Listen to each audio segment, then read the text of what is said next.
Hello there, and welcome. I'm glad you're here tonight. Whether you've come seeking calm or curiosity, or simply a gentle companion for the quiet hours, this story will meet you where you are. We'll take our time together, no rush, no demands. Just a slow unfolding of thought, like a blanket being drawn across the body after a long day. Tonight's journey is into a world that feels both familiar and foreign. The title is simple: Life on Earth during the last ice age.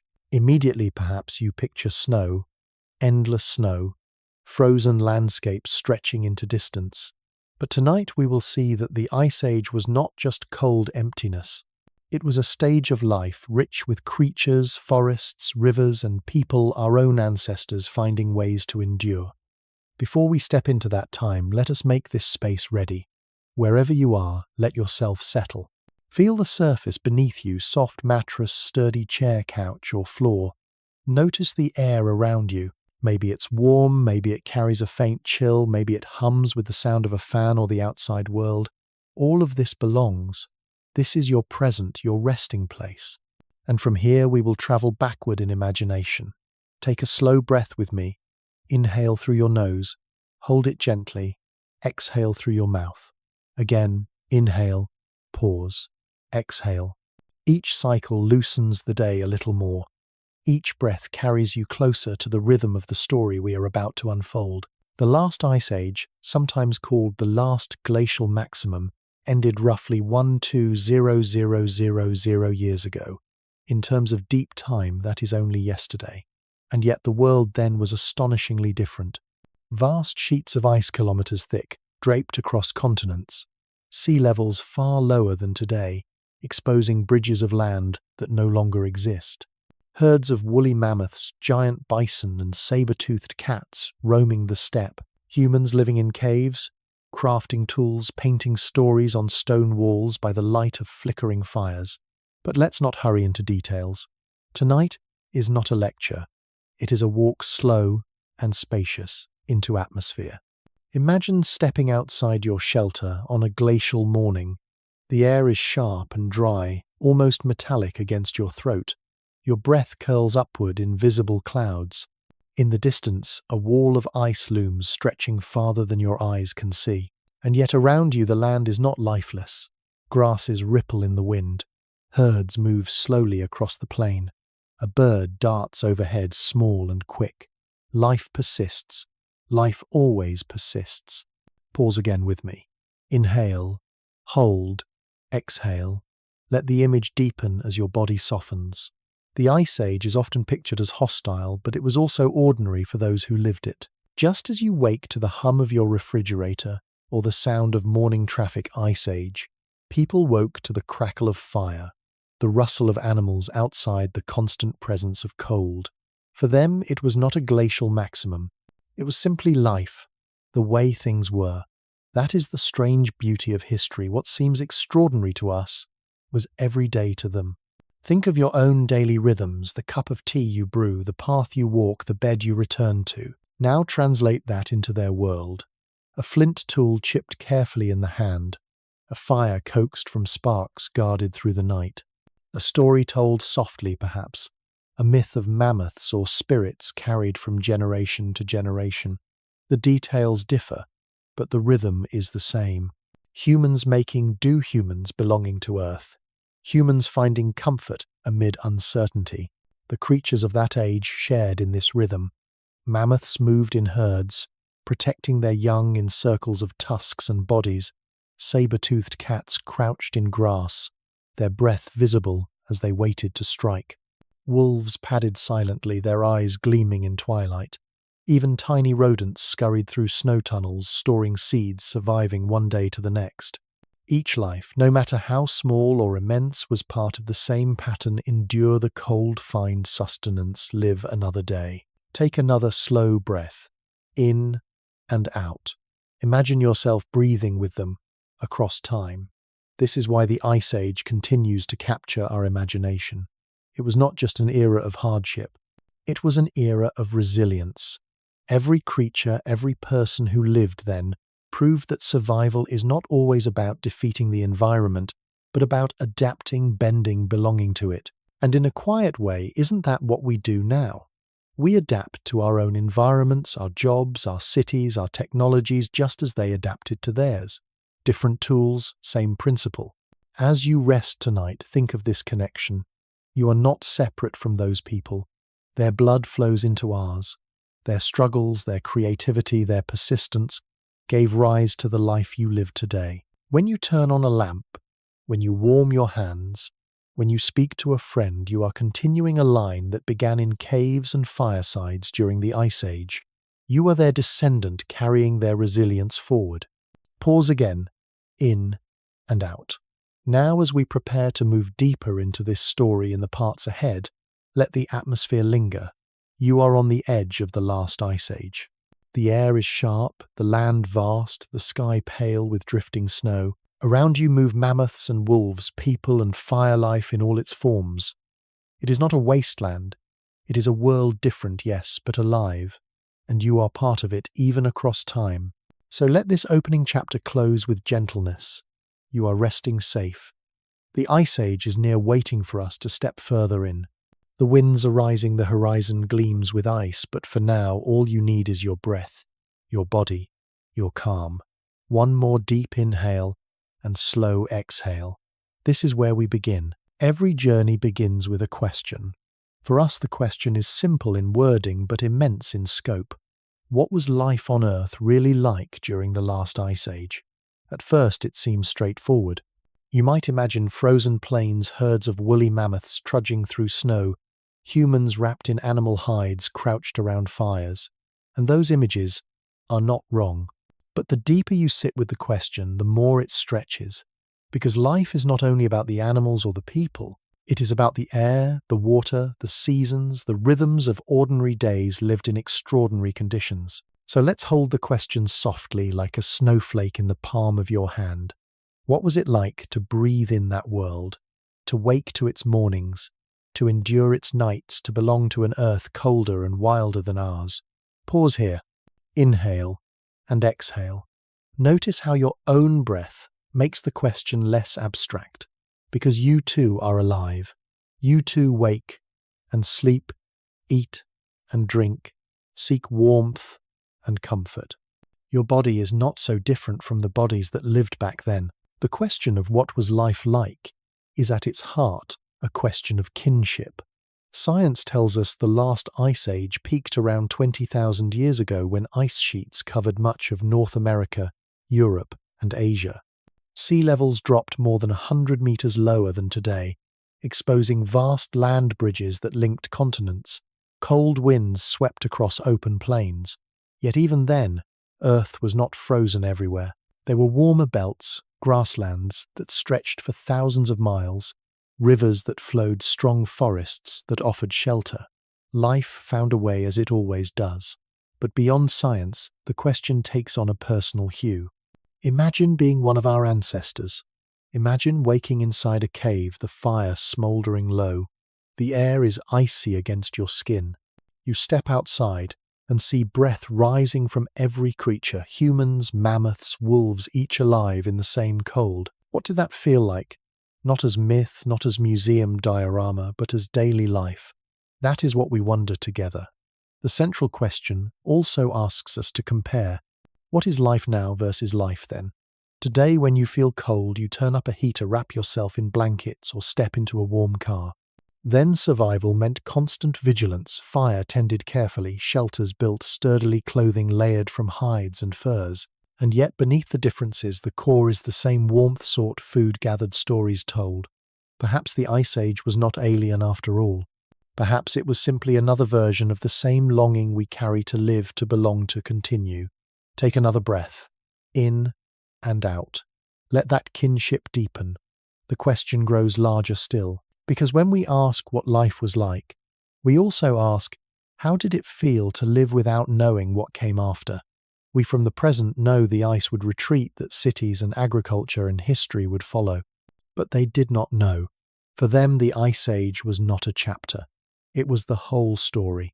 Just as for us, the modern world feels final, complete. The question reminds us, every present is temporary. Every age is simply now for those living inside it. Philosophically, this turns the question inward. What is it to live in an age you cannot name, to endure conditions you assume will last forever? The people of the Ice Age lived without certainty just as we do. Their climate was harsh, ours is shifting. Their tools were stone, ours are steel and silicon. But both are framed by the same truth. No one knows how long their present will last. The question also humbles us. If life thrived in the last ice age in conditions far colder with far fewer resources, then life is resilient beyond measure. We often think our comforts define survival, but the central question reveals otherwise. Survival is creativity. It is adaptation. It is a mother wrapping her child in furs. It is a hunter watching the horizon for signs of herds. It is a family carving stories on stone walls to remember who they are. Life was not easy, but it was lived fully with meaning. Pause again. Inhale and exhale. Notice how your own life, though modern, shares that rhythm of survival and meaning. You cook meals, tell stories, seek warmth, cherish connection. The details differ, but the essence is the same. What was life like during the last ice age? The answer is layered. It was brutal. Cold, yes. But it was also breathtaking beauty, sunlight glinting on endless snowfields, herds of reindeer moving like rivers, the northern lights dancing above ice. It was struggle, yes. But it was also resilience, creativity, and hope. And here is the gentle truth. Asking the question is more important than answering it, because the act of wondering stretches us. It makes us feel time's depth. It connects us to ancestors and animals we will never meet. It reminds us that life is not only ours, not only now. It has been many things before and will be many things after. So let us carry the central question with us as we move forward. What was life like? Not just for dinosaurs, not just for Ice Age people, but for every age, every creature, every moment of Earth's long unfolding. Each answer is incomplete, but each answer brings us closer to understanding what it means to live at all. Take one final breath in this part. In and out. Hold the question softly. Let it accompany you like a lantern in the dark, not to banish mystery, but to light your way gently. This is the heart of our journey. Before we travel further into the Ice Age, let's pause again not to talk about mammoths or glaciers, but to talk about you. Because the question of what was life like during the last Ice Age is not only about distant creatures or forgotten climates. It is also about how you connect to that world here, in this quiet moment. Where are you right now? Maybe you're lying in bed, your phone resting lightly in your hand, the screen glowing dimly in the dark. Maybe you're curled up on a couch, a blanket tucked around you, the hum of a heater, or the sigh of an air conditioner in the background. Or maybe you're on a train headphones, softening the world outside, seeking calm as the night unfolds around you. Wherever you are, take a breath. In and out. Let yourself notice the ordinary details of your setting, the softness of the fabric against your skin, the faint sound of your surroundings, the way your body rests against the surface that holds it. These are the small things that define your life. And here is the bridge people of the Ice Age. Also had small things. They had fires, flickering and fragile, that gave warmth and light. They had furs and hides, coarse against the skin but comforting in the cold. They had the sound of the wind across the steppe, the crack of ice in the night, the voices of family murmuring in the dark of a cave. Different textures, different sounds, but the same principle, comfort built from what the world gave them. That is your personal connection. The details of survival change, but the feeling of being alive, of needing warmth, food, company is the same. When you wrap yourself in a blanket, you are not so different from someone long ago wrapping themselves in fur. When you listen to the hum of your room, you are not so different from someone listening to the whistle of the Ice Age wind. Pause here, inhale and exhale. Let that thought settle. Now consider your breath. Right now your lungs fill with air, then release it.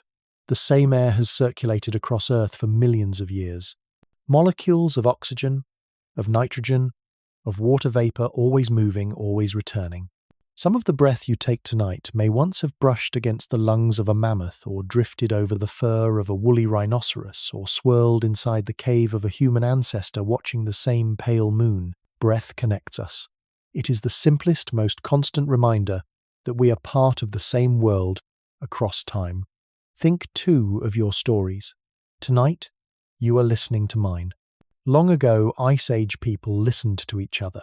Around fires, they told myths of spirits, animals, ancestors.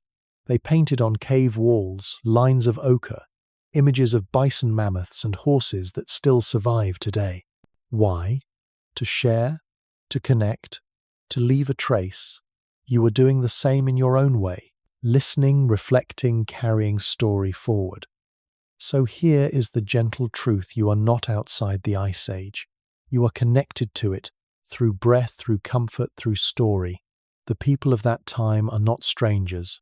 They are family so far back that the line blurs into myth but family all the same.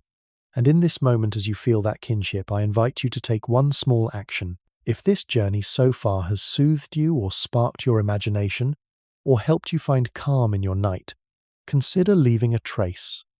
A like, a subscription, perhaps even a comment sharing which image stayed with you most strongly.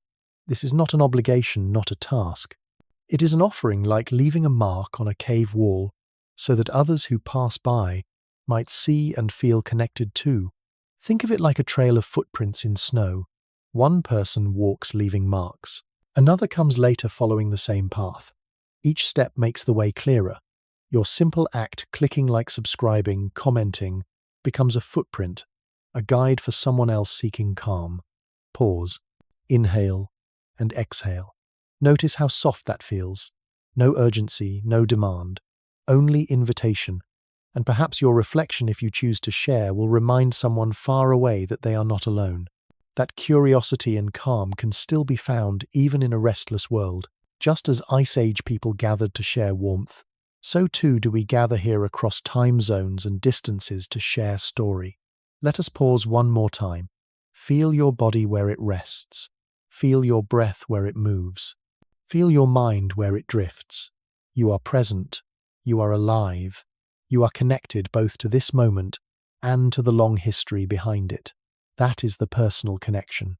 It is not about knowing every detail of the Ice Age. It is about realizing that the same needs, the same hopes, the same patterns of life continue in you. The mammoth sought food, you seek food. The hunter sought fire, you seek warmth. The family told stories, you listen to stories. Different tools, same human heart.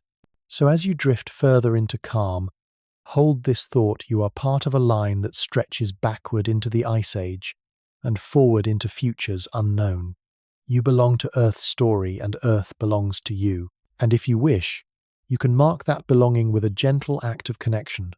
Like a subscription, a comment, a footprint in snow, a mark on a cave wall, a lantern for someone else in the night. When we think of the last Ice Age, it is tempting to see it as a brief event, a cold snap in history, a frozen backdrop for mammoths and cave paintings. But in truth, the Ice Age was not a single moment.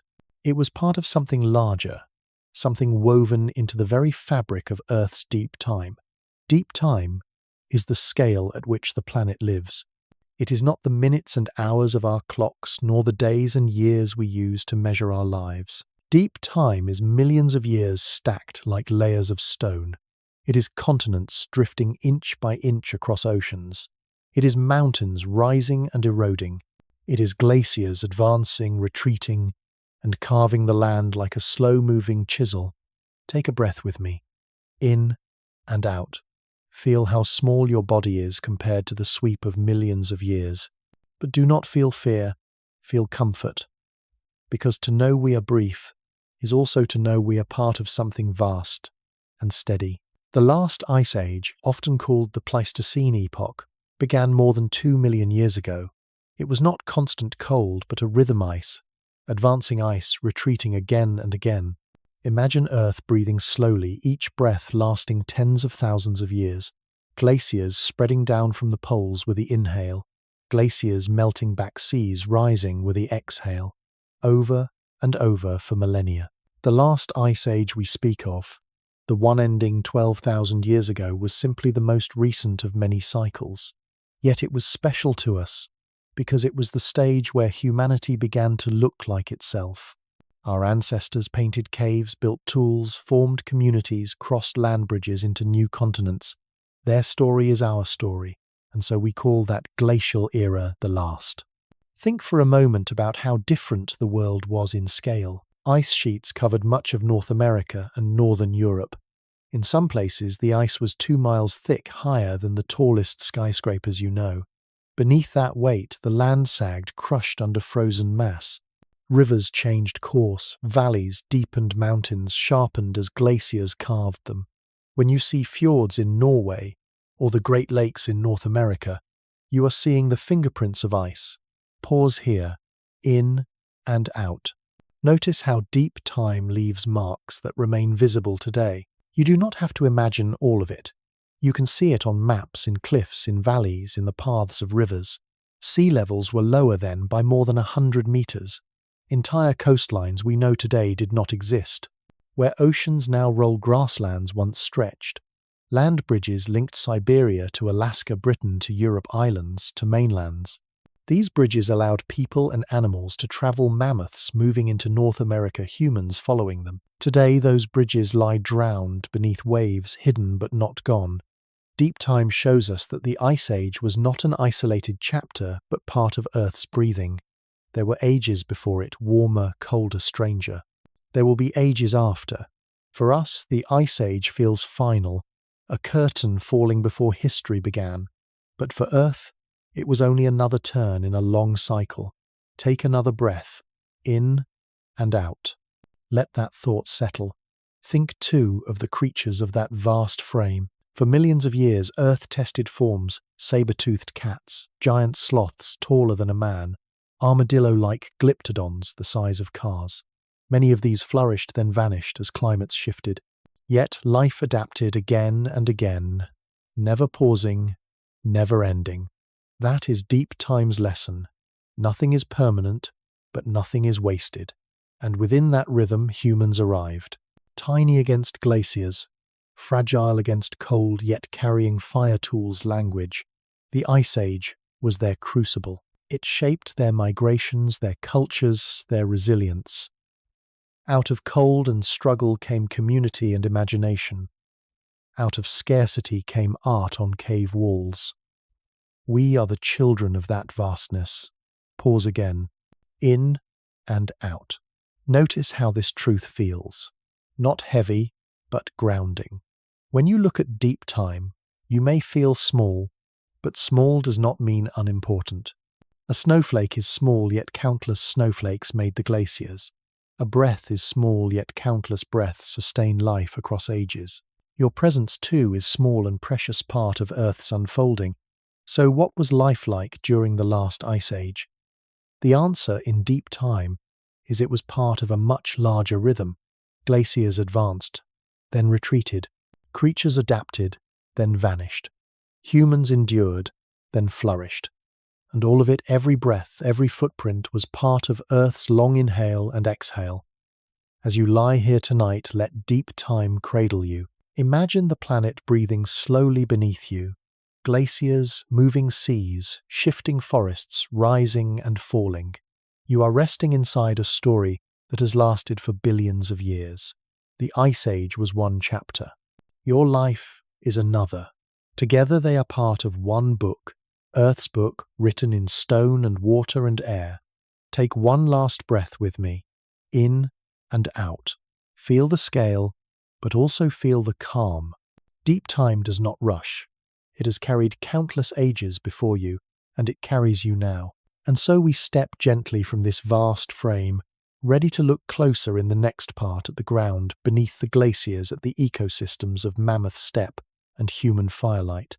But for now you are resting, and the Earth, steady and old, is breathing with you. To understand life during the last Ice Age, we need to imagine not just the animals or the people, but the stage itself, the climate, the landscapes, the atmosphere that shaped every breath and every step.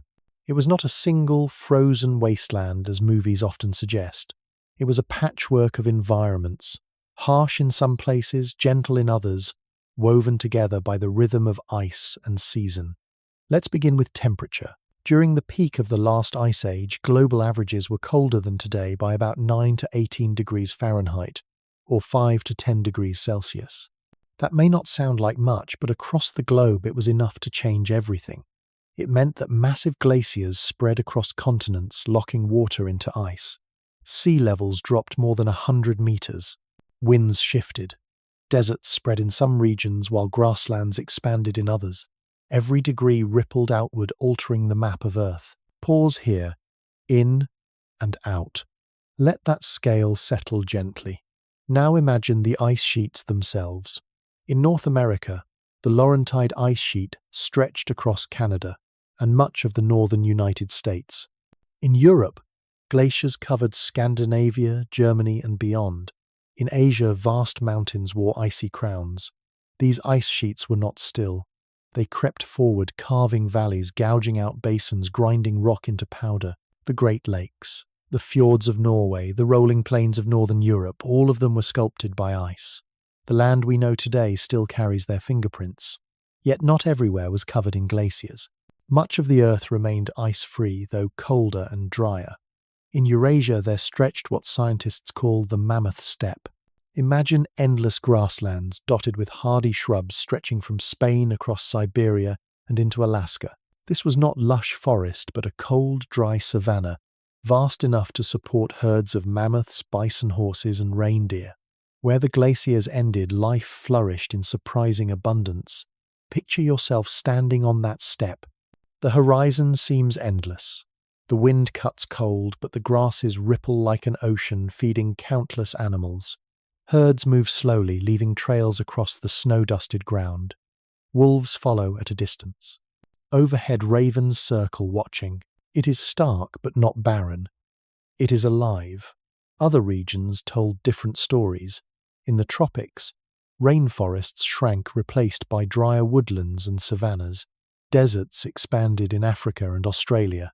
Rivers shifted their courses, sometimes vanishing altogether. In South America, glaciers crept down the Andes, while pampas grasslands spread across Argentina. In short, every continent was reshaped not only by cold but by shifting rainfall, shifting winds, shifting seas. Take another breath. In and out. Imagine how each region felt its own flavor of ice age. And then there was the air itself. The atmosphere carried less carbon dioxide than today, which contributed to the colder climate. Winds were stronger, carrying dust across continents. If you stood on the mammoth steppe, the air might feel dry, gritty, filled with fine particles lifted from exposed soils. In other places near glaciers, the air was damp and heavy, chilled by melting ice. The very texture of breath was different depending on where you stood. We often think of the Ice Age as silence, but the landscapes were noisy in their own way. Ice cracked and thundered as glaciers moved. Rivers roared with meltwater in summer. Winds howled across plains with little to block them. Life itself added to the chorus, mammoths trumpeting, wolves, howling birds calling across endless skies. Now consider the seasons. Winters were long and bitter with snow covering much of the land. Summers, though short, could be surprisingly warm enough to melt ice green the grasses and swell rivers. For the creatures of the Ice Age, this rhythm of harsh winter and brief abundance was everything. It shaped migrations, breeding cycles, and survival strategies. For humans, it meant constant adaptation, gathering food in summer, storing it for winter, learning to read the signs of change. Pause here. In and out. Imagine the patience it took to live by such rhythms. The landscapes themselves were also more connected than today. With lower sea levels, land bridges appeared. The most famous is Beringia, connecting Siberia to Alaska. This wide, grassy plain allowed humans and animals to cross into the Americas. There were others too. Britain was joined to mainland Europe. Islands in Southeast Asia were fused together. Australia was linked to New Guinea. For a time, the world was larger and yet more connected. Let's not forget the glacier's power to shape memory. As ice carved valleys and left behind boulders, people must have wondered at the scale. Imagine our ancestors looking up at walls of ice stretching to the horizon, or watching glaciers carve into icy seas with thunderous crashes. Even without science, they knew these forces mattered. They told stories perhaps of spirits or gods moving mountains of ancestors who shaped rivers with their hands. These landscapes were not only physical, they were spiritual. And yet, for all its harshness, the Ice Age was not constant cruelty. There were pockets of warmth, oases where rivers flowed steady and forests sheltered life. Humans sought these places following water and game-building communities where conditions allowed. Life bent, but did not break. That is the quiet truth of the landscapes. They were not empty. They were full of resilience. Take another breath, in and out. Let the image of these landscapes linger. Glaciers grinding mountains, grasslands waving in cold wind, deserts stretching dry rivers, carving new paths, forests shrinking and growing with each shift of climate. This is the foundation. Before we talk of mammoths and people of hunts and fires, we must understand the stage. The Ice Age was not a single environment, but a tapestry of climates and landscapes, each shaping the lives of those who lived within them. It was not only cold, it was diverse, dynamic, alive. And as we step into the next part of our journey, remember this: the Earth you know today is a product of those landscapes. Your rivers, your valleys, your coastlines shaped by glaciers, your history shaped by land bridges. Your forests and fields descendants of Ice Age survivors. The stage may look different now, but the play continues. When we think of the last Ice Age, we often imagine it only as science, glaciers, mammoths, stone tools. But for thousands of years, humans living in that world told stories of their own.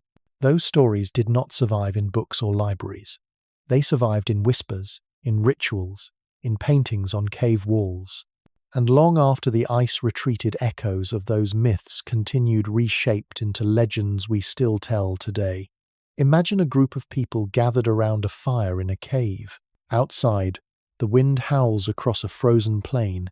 Inside, shadows dance on stone walls. A storyteller raises a hand pointing at the flickering images painted in ochre and charcoal: bison, horses, mammoths, lions. The story unfolds. Perhaps it is about a great hunt.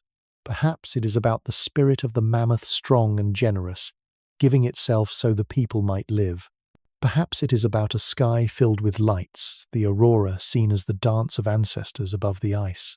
These stories were not myths in the way we use the word now. For Ice Age people, they were truth, a way to explain the world and to live within it. When the environment is harsh, meaning is as important as food. A myth of a mammoth spirit might remind hunters to respect their prey. A story of ancestors in the sky might remind families that they are never alone. Pause here. In and out. Notice how story itself becomes survival. As centuries passed and cultures shifted, the Ice Age ended, but the bones remained. Fossils of mammoths, woolly rhinoceroses, and giant cave bears were found by later generations who did not remember the glacial world directly. To them, these bones were signs of monsters, dragons, and giants. Chinese traditions spoke of dragon bones ground into powder for medicine, many of them mammoth fossils. In Siberia, tusks of mammoths unearthed from frozen soil became sources of ivory, but also of legend creatures thought to live underground, dying when exposed to air. Even in medieval Europe, when peasants ploughed fields and uncovered massive bones, they sometimes believed they had found the remains of giants described in sacred texts. The Ice Age had faded, but its creatures lived on as symbols reshaped by imagination, and perhaps you can feel why. To stumble upon a bone taller than yourself, a tusk heavy enough to require many hands, is to be reminded of forces larger than life. Science gives us names: Mammuthus primigenius coelodonta, Antiquitatis. But myth gives us awe, shaping those bones into beings of story. Take another breath. In and out. Let yourself feel the connection between bone and tail fossil and myth. Even the landscapes held myths. Glaciers carved valleys, leaving behind boulders as large as houses. To later peoples, these stones were thrown by giants or placed by spirits. The northern lights, flickering green across polar skies, became stories of dancing souls or of fires lit by unseen hunters. Thunder rolling across icy plains might have been heard as the footsteps of mammoths or the growl of cave lions in the clouds. And while we cannot know the exact stories told by Ice Age people, we see glimpses in their art. The cave paintings of Lascaux and Chauvet in France, Altamira in Spain, show not just animals but movement herds, charging predators, stalking life unfolding. These are not decorations. They are myths in pigment attempts to hold the living world on stone. Perhaps they were prayers for a good hunt, or lessons for children, or ceremonies to honor the spirits of animals. Whatever their purpose, they are echoes of a worldview where life and story were inseparable. Pause again. In and out. Imagine sitting in those caves, firelight, flickering paintings alive with shadow. The stories you carry are the world itself pressed into memory through image and word. Even today, echoes remain. Think of how often we tell stories of giants, dragons, spirits of the cold. Folklore across Europe, Asia, and the Americas carries remnants of Ice Age imagination. The thunderbird of Native American myth may echo the memory of great birds long extinct. The trolls and frost giants of northern Europe may be shadows of Ice Age landscapes, mountains carved by ice valleys haunted by storms. In each culture, the memory of a harsher, stranger Earth was transformed into narrative. And perhaps this is what makes the Ice Age linger with us. It was not only an age of survival, it was an age of meaning. Every hunt, every season, every change in weather was explained, ritualized, woven into myth. Without writing, memory was carried by voice and image generation after generation. That is why we still tell stories of giants and dragons today. They are descendants of the Ice Age myths that traveled forward even when glaciers melted away. So what was life like during the last Ice Age? The scientific answer is cold, vast, challenging. But the mythic answer is softer. It was life filled with spirits, with animals that were not only prey but sacred beings, with skies alive, with signs. To live in that world was to live in constant dialogue with forces larger than yourself: ice, wind, beast, fire, spirit. Take one last breath here, in and out. Hold the thought gently. Science gives us knowledge, but myth gives us belonging. Together they form a complete picture. As you drift deeper into calm tonight, imagine those ancient fires, those painted walls, those whispered stories. Imagine yourself part of that circle, listening to the myth of the mammoth, the spirit of the ice, the ancestors dancing in the aurora. You too are part of that tradition, listening, imagining, carrying story forward. To understand the last Ice Age, we must look not only at glaciers and myths, but at the ecosystems themselves, the communities of plants, animals and people woven together across vast and varied landscapes. Because the Ice Age was not one world but many.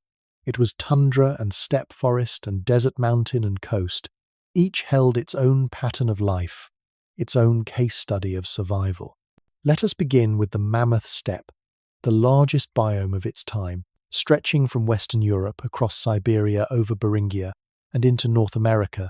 It was the most extensive ecosystem Earth has ever known. Imagine endless plains, windswept and dry, covered not with tall trees but with grasses, herbs and shrubs, hardy enough to survive long winters. Despite the cold, it was rich in biomass enough to feed herds upon herds. Here lived the iconic woolly mammoths, their long, shaggy coats insulating them against icy winds. They roamed in family groups, tusks sweeping snow aside to uncover grass.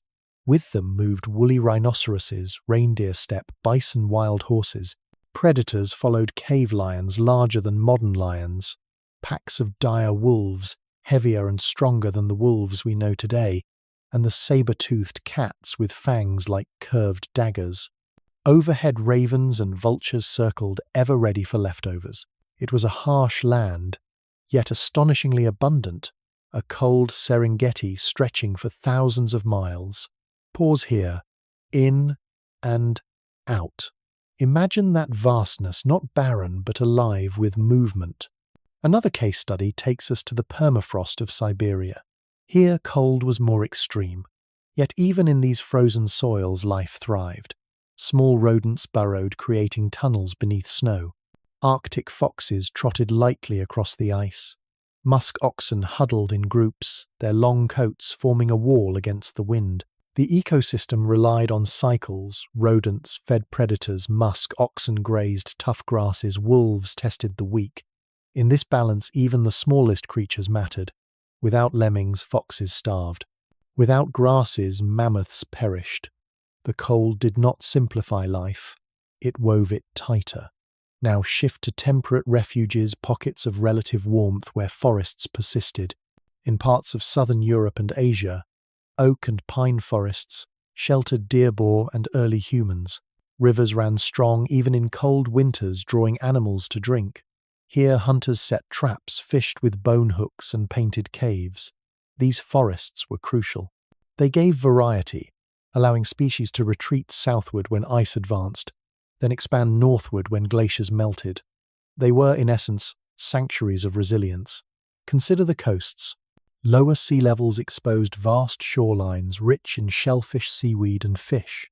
Early humans learned to exploit these resources, leaving behind middens, piles of shells that still survive as traces of their meals.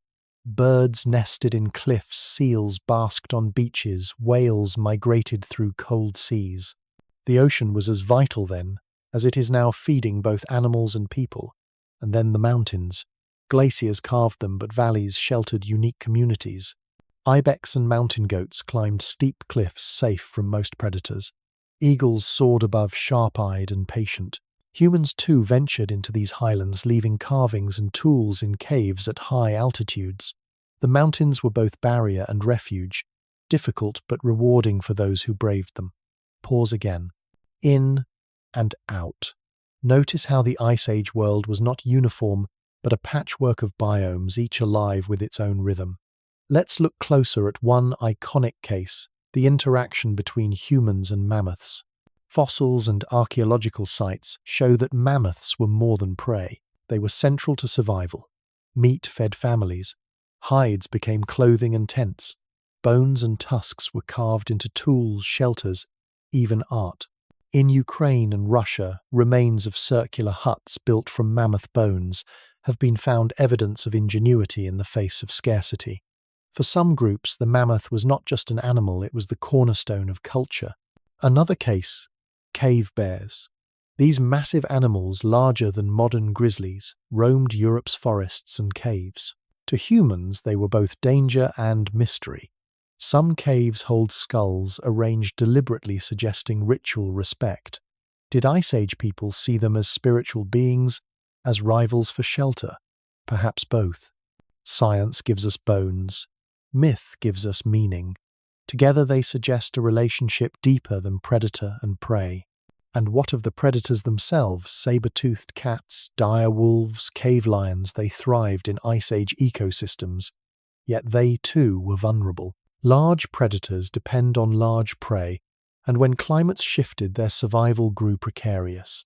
Their extinction reminds us that abundance is delicate, easily broken when environments change. The ecosystems of the Ice Age also shaped us humans.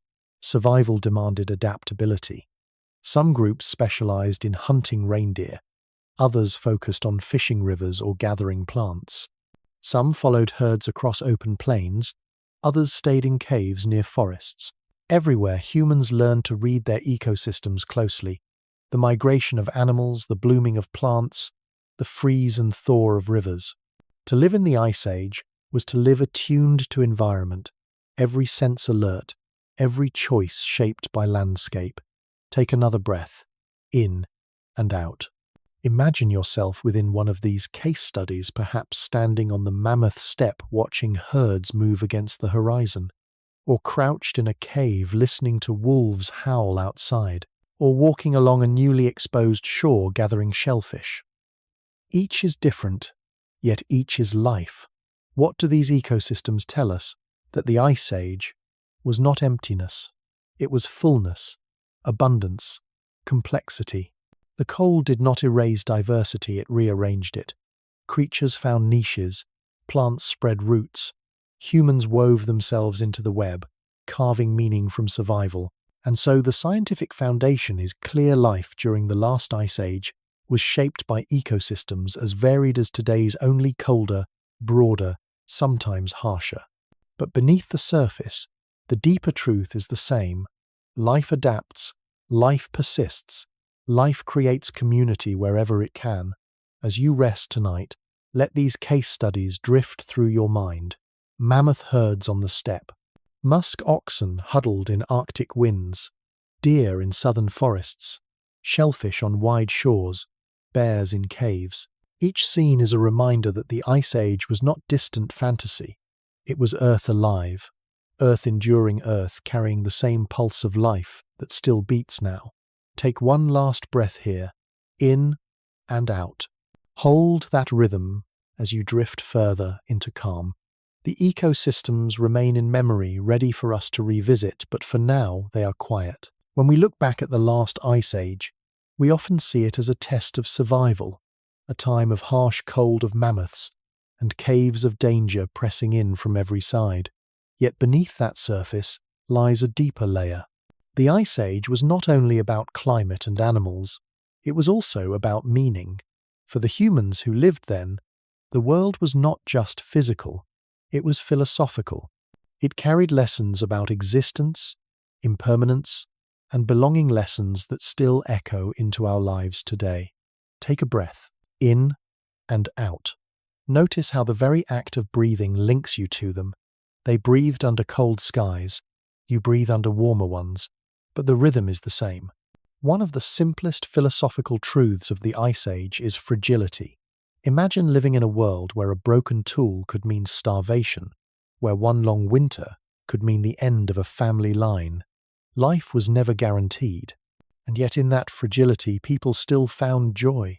They painted animals on cave walls, they carved small figurines, they sang, they danced, they told stories.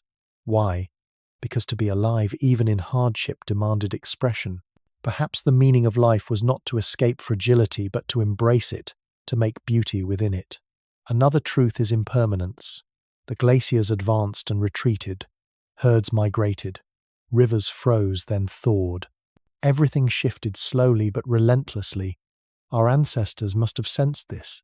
Their world was proof that nothing lasts forever, not the warmth of summer, not the abundance of herds, not even the ice itself. In philosophy, impermanence is often seen as sorrowful, but in the Ice Age it may also have been grounding. If everything changes, then hardship too will pass. The coldest night gives way to dawn. The leanest season gives way to return. Impermanence can be comfort. Pause here, in and out. Let that thought soften you. The Ice Age also speaks to humility. Dinosaurs once ruled Earth for 160 million years. Mammoths and saber-toothed cats felt eternal in their time. But each age yields to the next. Humanity rose in the Ice Age, fragile, yet persistent. The lesson is clear. Dominance is never permanent. The Earth is larger than us, older than us, and will continue after us. To know this is not defeat, it is wisdom. It reminds us to live gently, to see ourselves as part of a vast story rather than its conclusion. And yet meaning is not only cosmic, it is intimate. Consider firelight. To sit around a fire with family and friends in a cave during the Ice Age must have felt like the center of the universe. Beyond the flames was darkness, cold, danger. Within the flames was warmth, food story. The meaning of life in that moment was not abstract. It was the comfort of company, the safety of belonging, the glow of shared breath. Is that so different from us now? Gathering in living rooms, sharing meals, telling stories across digital screens. The core has not changed. Philosophy also rises in the question of art. Why did Ice Age people paint animals so vividly, with movement, with depth? Perhaps it was ritual, a way of calling the hunt. Perhaps it was memory recording what they saw, or perhaps it was philosophy, a way of asking, what is our relationship to these creatures? To paint a mammoth was to honor it, to acknowledge kinship. It was not just prey, it was a being with spirit, with meaning. Art became dialogue with the world. Take another breath, in and out. Imagine those painted walls glowing in firelight. Each line is a meditation, a reminder that humans have always sought meaning beyond survival. Even the stars carried philosophy. The Ice Age sky was the same sky you see now, Our ancestors may have looked at constellations, weaving them into myths, seeing hunters, animals, spirits above. To look at the stars in such a cold world was to be reminded of vastness, of continuity, of mystery. Perhaps the meaning of life was not only in the hunt or the fire, but in the awe of looking upward and knowing you are small yet connected. Another layer of meaning lies in community. To survive, the Ice Age alone was nearly impossible. People relied on each other for warmth, for food, for protection. Community was not optional, it was essential. And in that necessity they may have found philosophy that to be human is to be together. Today we sometimes imagine independence as strength. The Ice Age reminds us that true strength often lies in interdependence, in leaning on one another. Pause here. In and out. Feel how your own connections, friends, family, community, are echoes of that same truth. Finally, the Ice Age teaches us resilience. Life persisted not because it was easy, but because it adapted. Meaning perhaps is not in controlling the world, but in flowing with it. To bend without breaking. To create warmth in cold.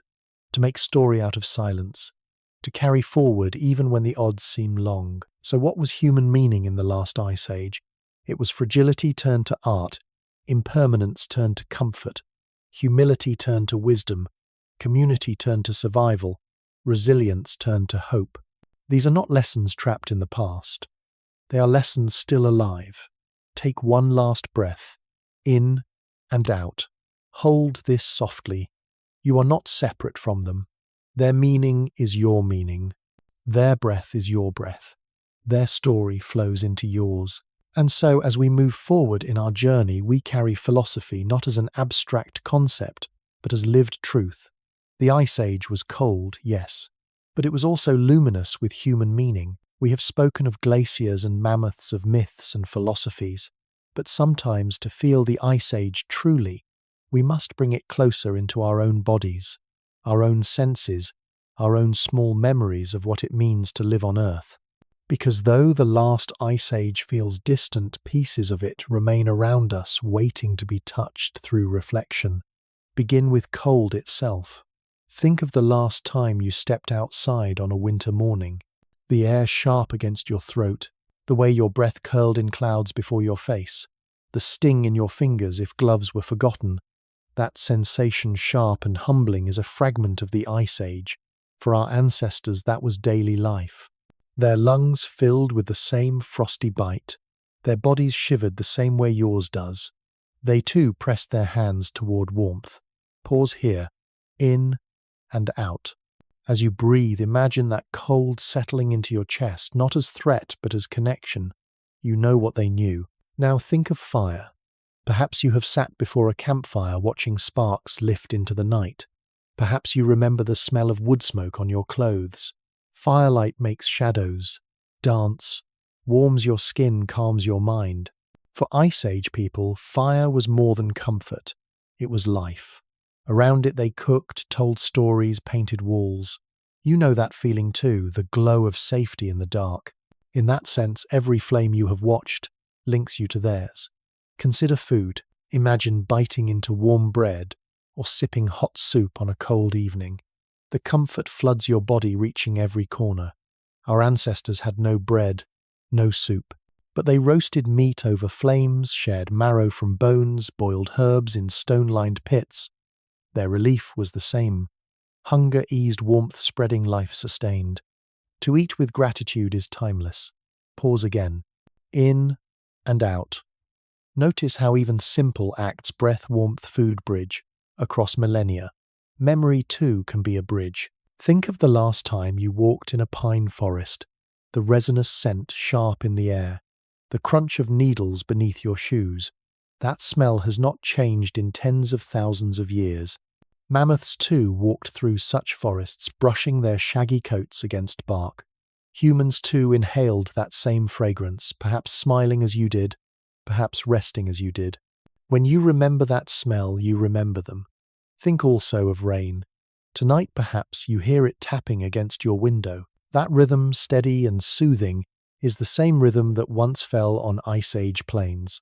Picture it dripping on furs stretched outside a cave, pattering on mammoth tusks soaking into steppe grasses. The sound is unchanged. Rain has always been Earth's lullaby. Now reflect on silence. Maybe you have stood in snow at night when the world feels muffled, every sound softened. That hush, deep and enveloping, is the silence of the Ice Age, too. Imagine standing outside your shelter snow, stretching for miles, the air still, the world holding its breath. That silence is ancient. You have felt it too. Pause here, in and out. Let silence itself be a connection. Even light connects us. The moon that shines through your window tonight is the same moon that glowed over Ice Age camps. The stars above, though slightly shifted, still carry the same patterns. Imagine our ancestors looking upward at Orion at the Pleiades, seeing hunters, animals, spirits. You look at them too. Across tens of thousands of years, the same light falls on your face and theirs. You are both bathed in the same glow. Reflection is not only about similarity, it is also about contrast. Think of your daily warmth, radiators, blankets, hot showers, then imagine life without them. To feel that difference is to honor their resilience, to realize how fragile survival was then and how much comfort we hold now. Gratitude is born from reflection, and yet the connection remains deeper still, because inside you is memory older than thought. Your body carries traces of Ice Age, ancestors, genes shaped by cold, by hunger, by endurance. Your craving for fat on a cold day, your instinct to gather around warmth, your tendency to tell stories at night, all are echoes. The Ice Age lives not only outside you but within you. Take another breath, in and out. Feel how your own body is a living museum of history.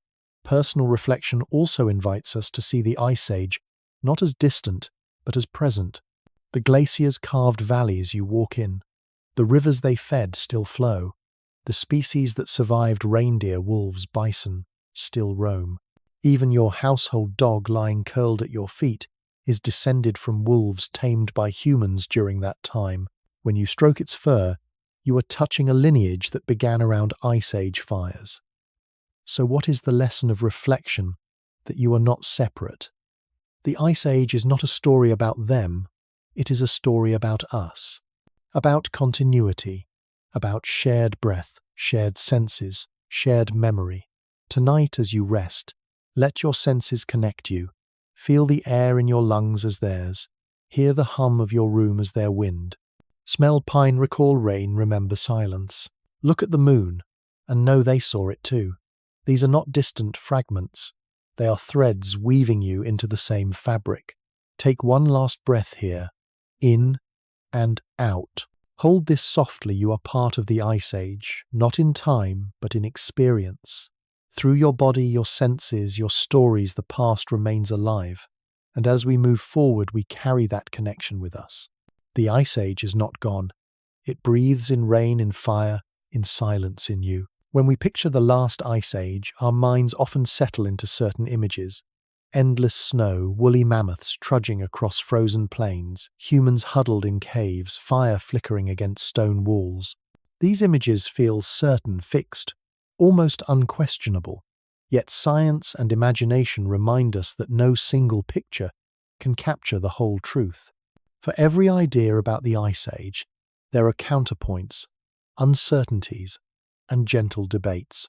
Tonight, let us explore them softly, not to unsettle, but to remind ourselves that mystery is part of the beauty. Take a breath, in and out. Let curiosity replace certainty. One common view is that the Ice Age was universally harsh, a frozen world of suffering, and yet counterarguments suggest that life was not constant misery. While glaciers covered much of the north, many regions remained temperate, even pleasant. Southern Europe held forests, rivers, and game. Africa and parts of Asia carried thriving savannas.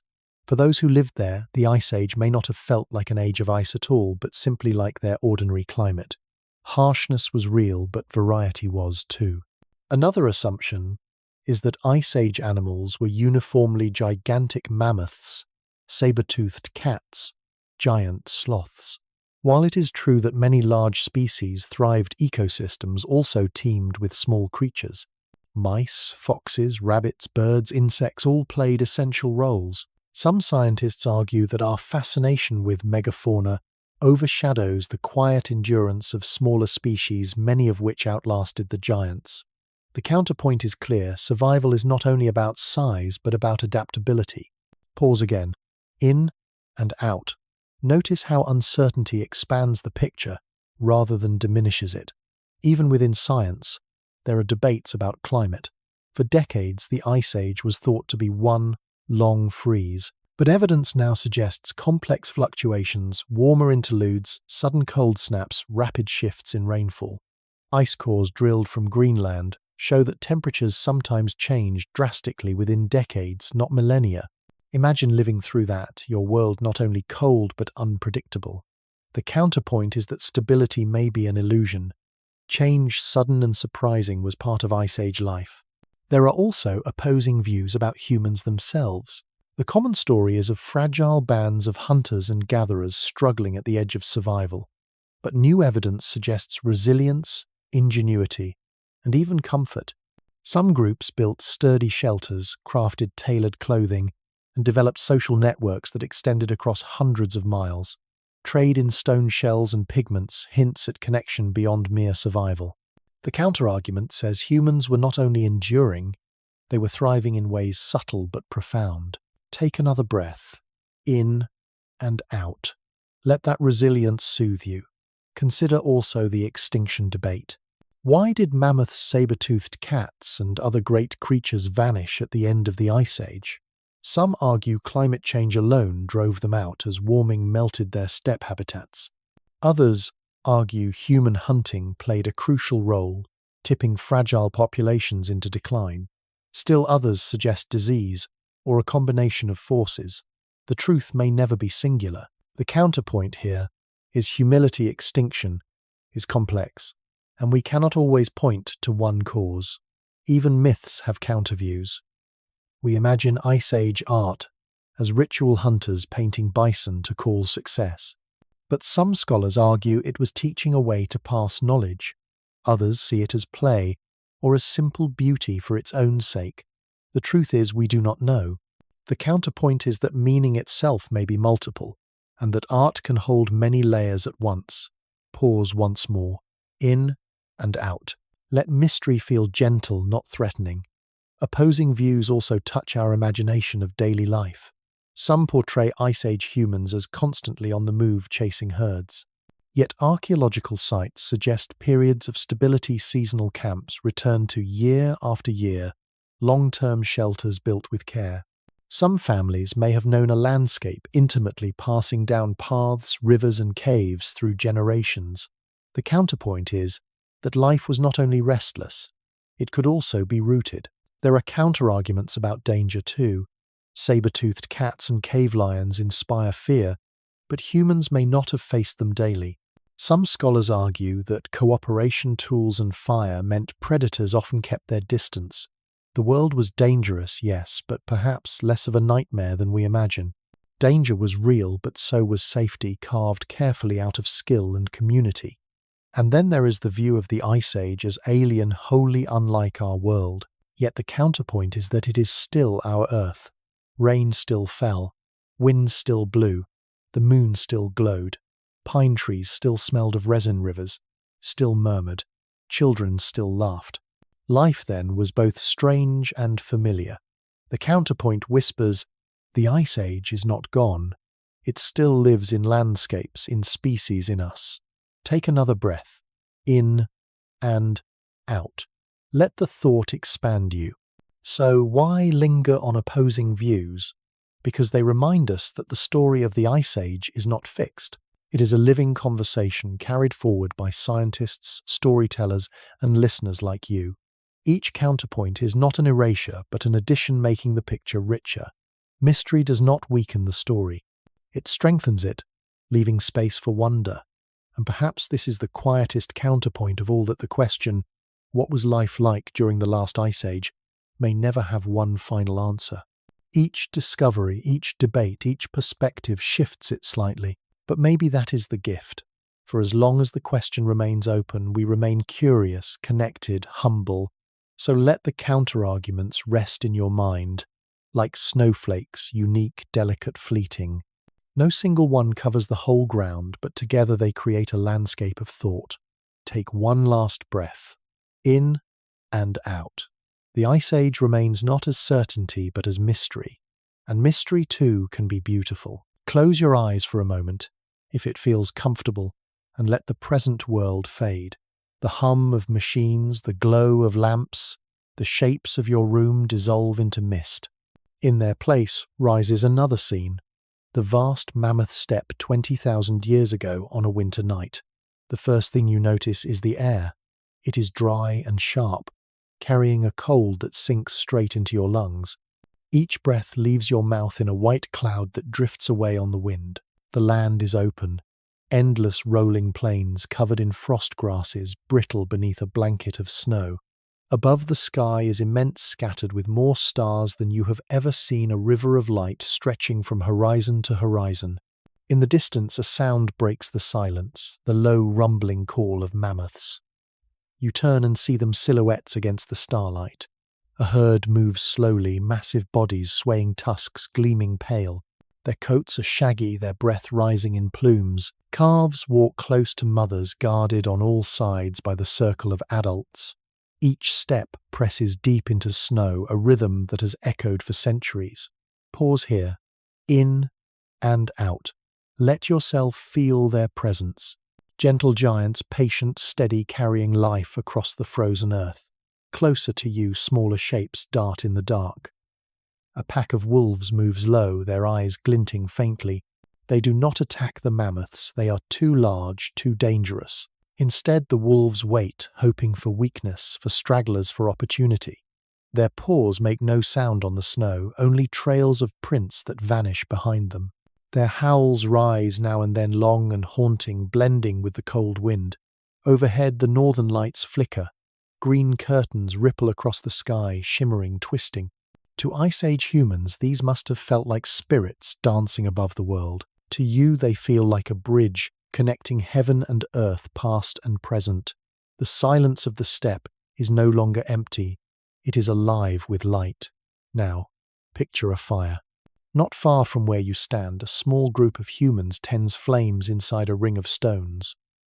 The fire crackles warm against the cold sparks rising into the night. Around it, figures are wrapped in furs, their faces glowing orange in the light.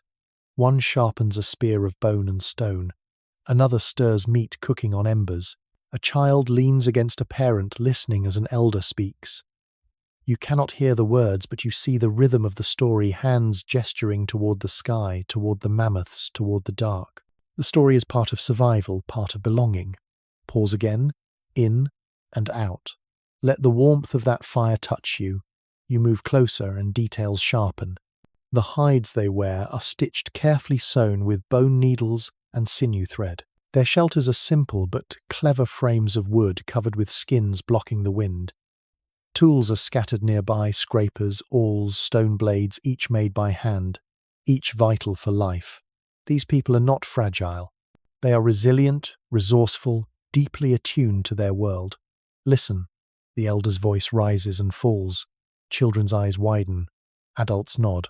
Perhaps the story is about the hunt, or about the spirits of animals, or about ancestors who guide the living. Perhaps it is about the northern lights above, woven into meaning. For them, myth and fact are not separate. They are one language, one way of making sense of life. Beyond the firelight, darkness presses in. But it is not empty darkness.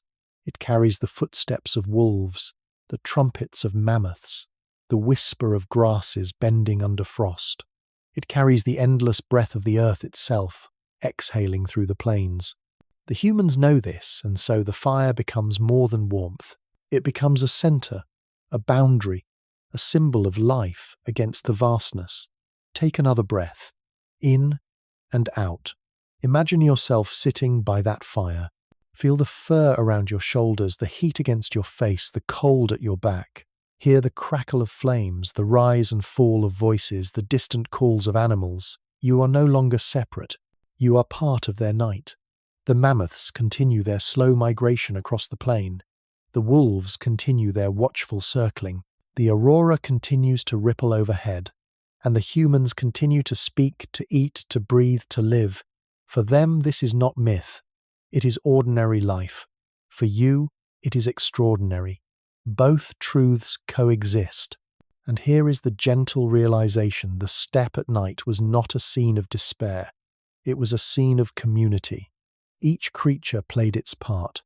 Mammoths grazed, wolves hunted, humans adapted. Even the stars and the lights in the sky belonged to the rhythm. Life was fragile, but it was also full.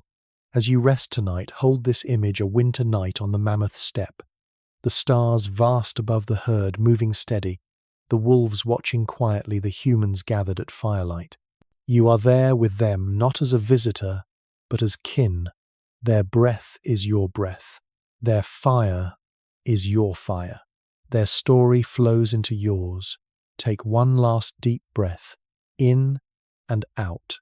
Let the night of the Ice Age cradle you calm and immense as you drift deeper into rest. Sometimes when we try to hold the Ice Age in our minds, the details feel overwhelming. Temperatures, glaciers, migrations, extinctions, it can all become too heavy, too vast. That is when metaphor becomes a gift. Metaphor does not replace fact, but it allows us to feel truths that numbers alone cannot hold. Tonight, let us step into metaphor, and then softly explain what it reveals about the last Ice Age. Begin by imagining Earth as a great breathing creature. Each glacial advance is an inhale, the planet drawing in, tightening, cooling, storing water in its frozen lungs. Each retreat is an exhale, ice-melting seas rising, warmth flowing outward. The last Ice Age was one long breath, in a deep inhale that lasted tens of thousands of years. And now we live in the exhale. The glaciers have retreated, the seas have risen, warmth has spread. To think this way is to remember that Earth is not static. It breathes. It changes. It is alive in its own rhythm. Pause here. In and out. Feel how your own breath mirrors that rhythm. Small human inhales and exhales nested inside planetary ones. Another metaphor, the Ice Age, as a great canvas painted layer upon layer. Each glacier is a brushstroke of white sweeping across continents. Each river is a line of blue carving valleys into the surface. Each herd of mammoths is a splash of brown moving across the plain. And humans, tiny yet deliberate, add their own marks, handprints on cave walls, carvings on ivory, stories told in pigment. The canvas is not finished. Even now, rivers and winds continue to paint. The Ice Age is one layer in a masterpiece still unfolding. Metaphors help us grasp scale. Think of time itself. If Earth's history were a single book billions of years long, the Ice Age would be only the final chapter. Yet, in that chapter lies the prologue to us. It is as if Earth wrote slowly for eons, and then near the end began introducing characters who would carry pens of their own. We are among those characters. Our story still being written, but the chapter before us, the Ice Age, sets the stage. Pause again. In and out. Notice how metaphor softens the vastness into something holdable. Another way, picture the Ice Age as a symphony. The deep bass is the rumble of glaciers grinding rock. The high strings are the calls of birds crossing frozen skies. The percussion is the crack of icebergs breaking thunderous and sharp. The melody rises and falls with the migration of herds, the footsteps of people, the howls of wolves. There are pauses, silences, sudden bursts. The last Ice Age is not one note. It is a movement of music, long and layered, carrying themes of cold and endurance, beauty and struggle. Now let us move gently into explanation. Why do metaphors matter when speaking of the Ice Age? Because our human minds are small compared to the immensity of time. Numbers alone, 2,000,000 years ago, 2.5 million years of glaciation. Ice 2 miles thick slide away from us. But when we say the Earth breathed, we feel it. When we say the Ice Age was a canvas, we can picture it. Metaphors transform distance into intimacy. Think of our ancestors. They did not know about carbon dioxide or orbital cycles. They knew breath, they knew story, they knew rhythm. So they explained the world through metaphors of their own animals, as spirits, ice as gods, stars as ancestors. In a way, when we use metaphors today, we are returning to that same tradition, finding meaning through images, not only data. Pause once more. In and out. Let the thought feel soft, not heavy. Metaphor also reminds us of humility. To call Earth a breathing creature is to admit we do not control it. To call the Ice Age a symphony is to accept we are not the conductor, only listeners and participants. To call it a canvas is to realize our own marks are small yet still part of the painting. Each metaphor teaches us to stand in awe, to recognize our place. But metaphors are not fantasy. They rest on explanation. Earth really does move in rhythms. Its climate shaped by cycles of orbit, tilt and wobble. Glaciers really do carve land like brushes painting valleys. Ecosystems really do create harmonies, each species a note in the music of life. So when we speak in images, we are not abandoning truth, we are giving it another voice. Consider again the metaphor of breath. Scientists know the Ice Age cycles were driven by Milankovitch cycles, changes in Earth's orbit and tilt that alter how sunlight strikes the planet. These cycles act like a slow inhale and exhale of climate. The metaphor of breathing captures this science in a way that the numbers alone cannot. Or think of the canvas. Geologists read landscapes like paintings, seeing in cliffs and valleys the strokes of ice, water and wind. Each layer of rock is a mark, each fossil a detail. The metaphor simply translates geology into language the heart can hold. Take another breath, in and out. Notice how explanation supports metaphor and metaphor supports explanation. The Ice Age invites both. It invites us to measure ice cores and carbon levels, but also to imagine breath music story. It invites us to calculate sea levels, but also to picture a canvas of glaciers painting valleys. It invites us to analyze fossils, but also to listen for notes in the symphony of life. And perhaps this is the deepest truth. Life is always more than data, always more than image. It is both. The last Ice Age was not only a set of numbers, it was a lived world full of creatures, full of meaning, full of rhythms we can still sense today. As you rest tonight, let these metaphors wrap around you. Imagine the earth breathing beneath you, slow and steady. Imagine a canvas stretching beyond horizons, painted with light and shadow. Imagine a symphony playing softly, glaciers and winds and animals, all part of the score. And imagine yourself within it, not as observer only, but as participant, a note, a brushstroke, a breath. One last breath. In and out. Hold the metaphors gently, let them soften the vastness. The Ice Age remains immense, but now it feels closer, warmer, woven into your own rhythm. Let us shift the scene once again. This time not night under auroras, but dawn breaking across the vast plains of the last Ice Age. Close your eyes if you wish, and let the present fade. Imagine yourself standing on a cold plain 20,000 years ago, as the first light of morning spills across the horizon. The air is sharp, tinged with frost. Each breath forms a cloud, drifting upward, then vanishing. The sky glows pale at first, then slowly brightens, streaked with soft pinks and oranges. The sun climbs low, its warmth faint but steady, like a promise rather than a gift. Shadows stretch long across the ground. All around you lies the mammoth steppe. Grass is hardened by winter crunch beneath your feet. Snow lies in patches, thin in some places, deep in others, glittering with the colors of dawn. The land seems endless, rolling outward in quiet waves, dotted with shrubs that cling to survival. It feels empty at first, but then you notice movement. On the horizon, a herd of reindeer drifts like a river across the plain. Their hooves break the snow's crust with steady rhythm, their breath visible in the cold air. They move in unison, antlers rising and falling like a forest in motion. The sound is gentle, almost hypnotic.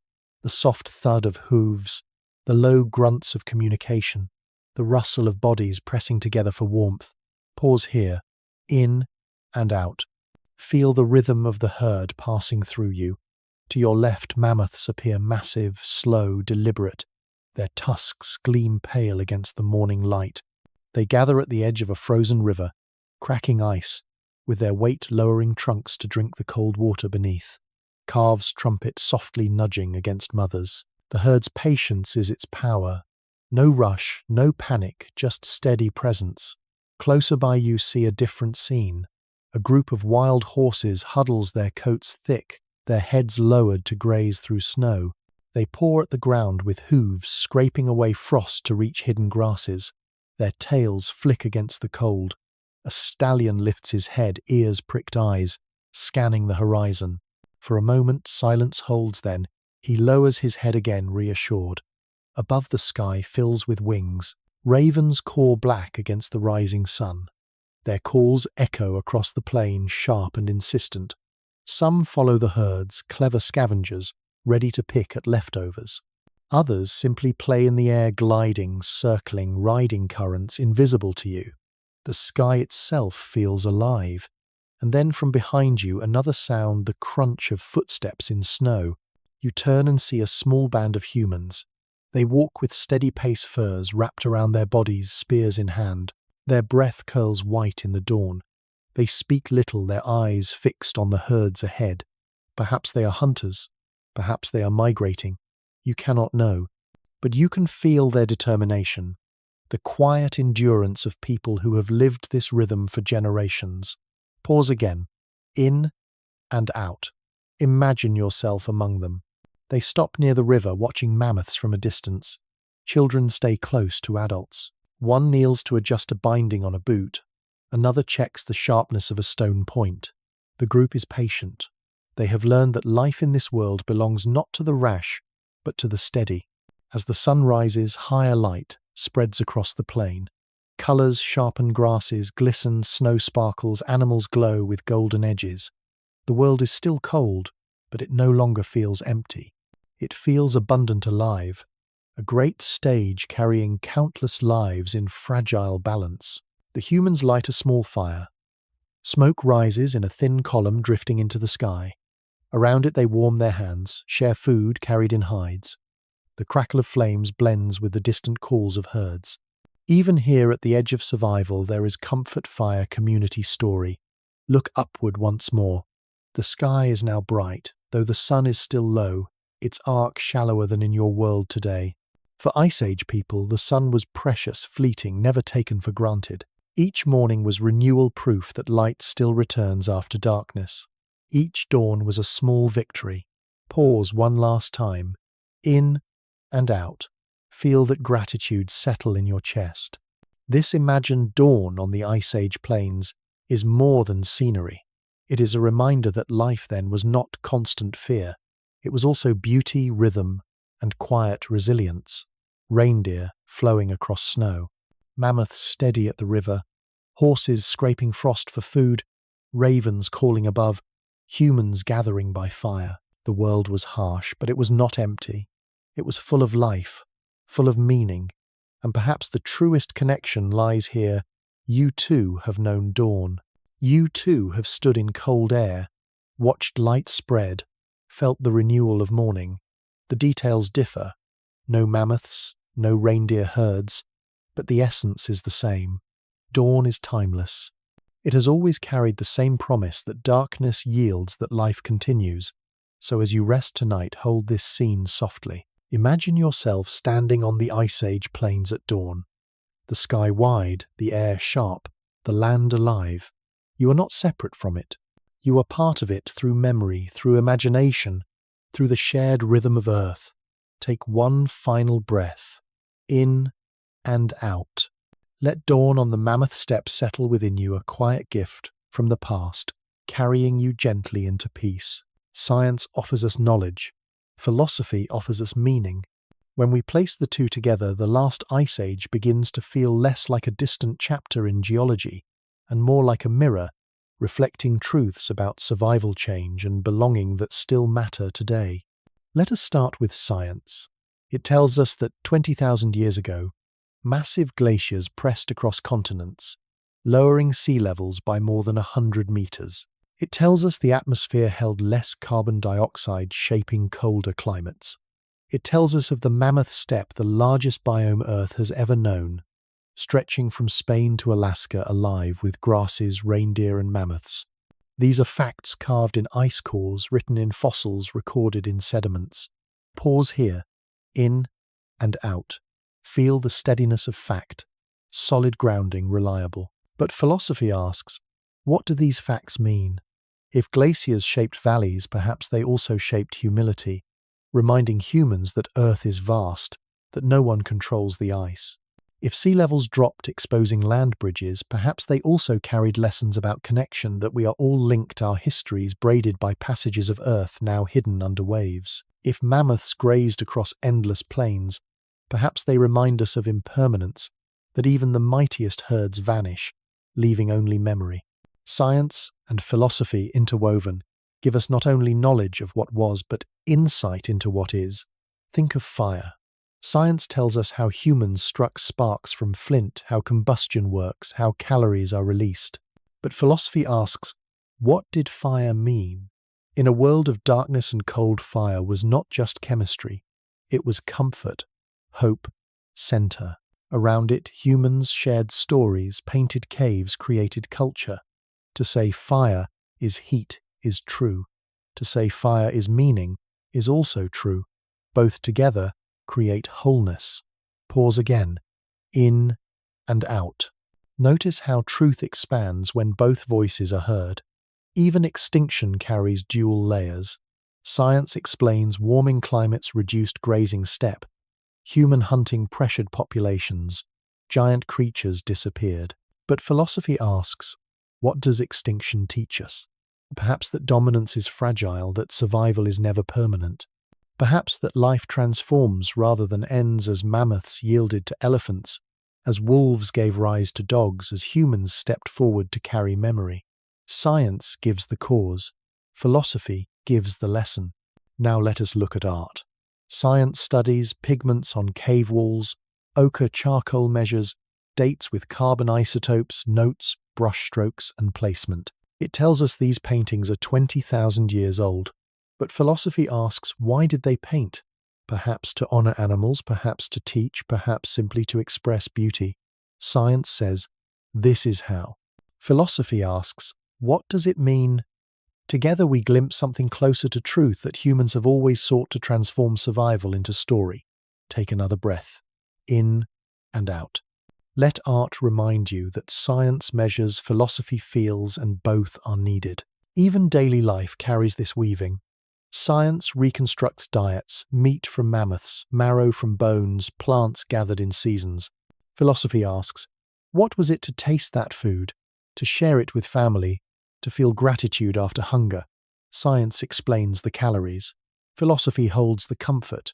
The two are not rivals, they are companions. And what of the stars? Science tells us Ice Age people saw the same constellations we do, though slightly shifted. It tells us the light we see now left stars thousands of years ago, already shining when mammoths walked. Philosophy says to look at the stars is to feel awe, to feel connection, to remember. You are small and yet part of something immense. Both are true, both matter. Pause once more. In and out. Notice how this weaving feels less like explanation, more like music, two melodies, blending each incomplete alone, whole together. Science also gives us continuity. It tells us humans in the Ice Age are our ancestors, their DNA still flowing in ours. Philosophy reminds us this means we carry them within us, not only in cells but in spirit. Their resilience is our resilience. Their struggles echo in our instincts. Their meanings live in us, transformed but present. The Ice Age, then, is not gone. It lives in rivers carved by ice, in valleys shaped by glaciers, in species that survived in us, who tell their stories. Science shows us the traces. Philosophy tells us why they matter. Together they weave memory into meaning. As you rest tonight, imagine that weaving like a fabric. Science is the warp-strong vertical threads of evidence and measurement. Philosophy is the weft, colourful horizontal threads of reflection and wonder. Alone, each is incomplete. Together they form a cloth strong enough to hold you. The last Ice Age is part of that cloth, and so are you. Take one final breath here. In and out. Hold softly the thought you do not have to choose between knowing and meaning. You can hold both, as Earth itself has always held both. Facts and feelings, data and story science and philosophy all belong. And so the Ice Age remains not only a chapter of geology but a lesson of being. Cold, yes. Harsh, yes. But also luminous, with knowledge and meaning, interwoven like threads in one vast tapestry. We have travelled far together through glaciers and plains, through myths and art, through science and philosophy. Before we wander further, let us pause. The Ice Age itself was marked by long pauses, glaciers, advancing slowly, winters lingering long. And so, in honour of that rhythm, this moment will be one of rest. A guided relaxation, a deliberate slowing to let your body and mind settle. Wherever you are, take a moment to notice the surface beneath you. Perhaps it is a mattress, soft and steady. Perhaps a couch or a chair holding you firmly. Let yourself feel the support, the way the earth itself feels beneath those who walk upon it. You are held steady and safe as the ground held mammoths and reindeer as it held humans building fires against the cold. Close your eyes if you wish. Begin with your breath. Inhale gently through your nose. Hold for a count of 2. Exhale slowly through your mouth. Again inhale, hold, exhale. Each cycle loosens tension. Each breath connects you to life itself. Now bring awareness to your shoulders. Are they tight, heavy? Let them fall like snow settling softly on the plains. Imagine the weight melting away, as glaciers melted into rivers. With each exhale, let heaviness drain downward, leaving you lighter, calmer. Move to your jaw. Notice if you are clenching. Gently part your lips, releasing strain. Imagine Ice Age hunters lowering their jaws after a day of biting cold, letting warmth return as they sat by fire. Even such small release is ancient, timeless. Take another breath, in and out. Feel your chest expand, then contract. Think of mammoths breathing 2 slow, steady clouds rising from their trunks. You share the same rhythm. Their breath long ago, your breath now, both carried by Earth's air. Shift attention to your stomach. Place a hand there if it feels comfortable. Notice the rise and fall with each breath. Imagine yourself resting after a warm meal, just as Ice Age families did, sharing roasted meat roots, berries. Their relief in nourishment is the same as yours. The body thanks you for rest. Now your legs. Feel their weight against the surface. Imagine them sinking slightly as if roots extend into the ground. Just as grasses anchored themselves in frozen soils, your body anchors here stable, safe. You belong to this earth. Finally, your feet. Notice their contact, their stillness. Picture warmth spreading upward from them like embers glowing into flame. The warmth rises ankles, calves, thighs, chest, arms, shoulders, head. You are bathed in calm, glowing from within. Pause here, in and out. Let the warmth cradle you. Now add imagery. Picture yourself lying near a fire, in an Ice Age shelter. Furs surround you thick and soft. The air outside is cold, but here it is warm. Sparks rise into the dark, disappearing into night. Around you others sleep, their breaths steady, their bodies close. The crackle of fire is the only sound, gentle and constant. You are safe. You are part of the circle. The world outside may be vast and harsh. Wolves, prowling winds, howling ice stretching to the horizon. But here within the glow you rest. Your breath slows. Your heartbeat steadies. You surrender to the comfort of the moment. Take another breath, in and out. Imagine the crackle of flames aligning with your breath, a rhythm of warmth and release. If thoughts wander, let them. Perhaps they drift to mammoths on the steppe or hunters under auroras or to your own day's memories. Do not chase them. Let them move like clouds across the Ice Age sky, present passing harmless. Always returning to breath, always returning to calm. Now lengthen your exhale. Inhale to a count of 4. Hold for 2. Exhale to a count of 6. Again, inhale 1, 2, 3, 4. Hold 1, 2. Exhale 1, 2, 3, 4, 5, 6. Each cycle deepens rest. Each release softens you further. Imagine worries flowing out with every exhale. The cold winds of the Ice Age carried snow away. Your breath carries weight away. Little by little nothing remains but stillness. And here is the truth of pauses. They are not empty. They are essential. The Ice Age paused in long winters, and life learned to wait. You too can pause now, learning to rest, to let time move without demand. Take one last deep breath here, in and out. Your body is calm, your mind soft, your heart steady. You are safe, warm, held by Earth's rhythm. This pause is part of the journey just as much as glaciers or mammoths. It reminds us that rest is not absence, it is presence, quiet and complete. We have wandered through many paths.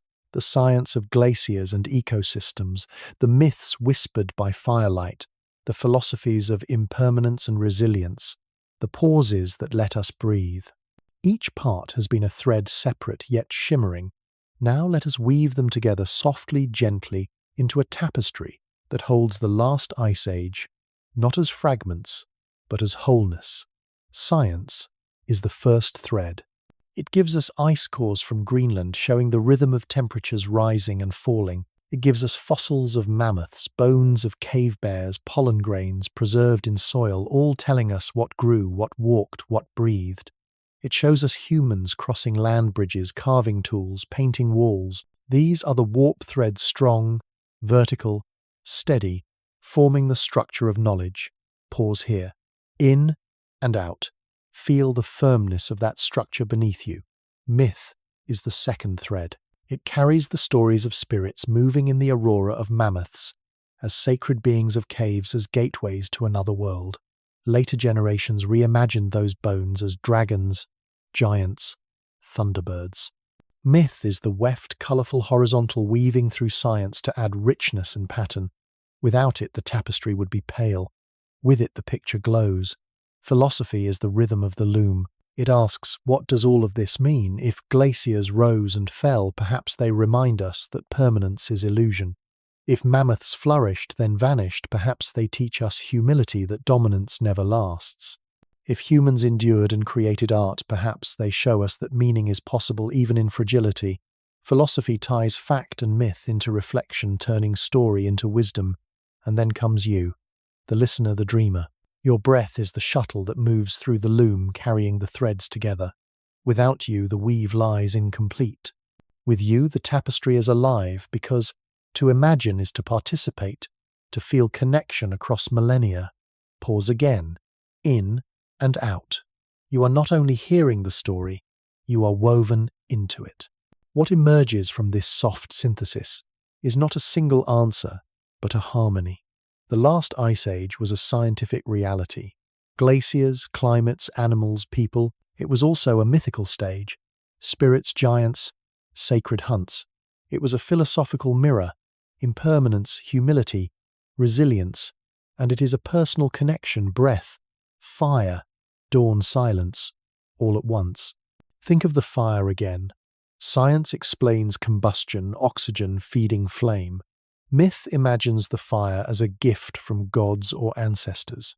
Philosophy sees it as center, community meaning. You tonight feel its warmth in memory or imagination. 4 layers, 1 truth.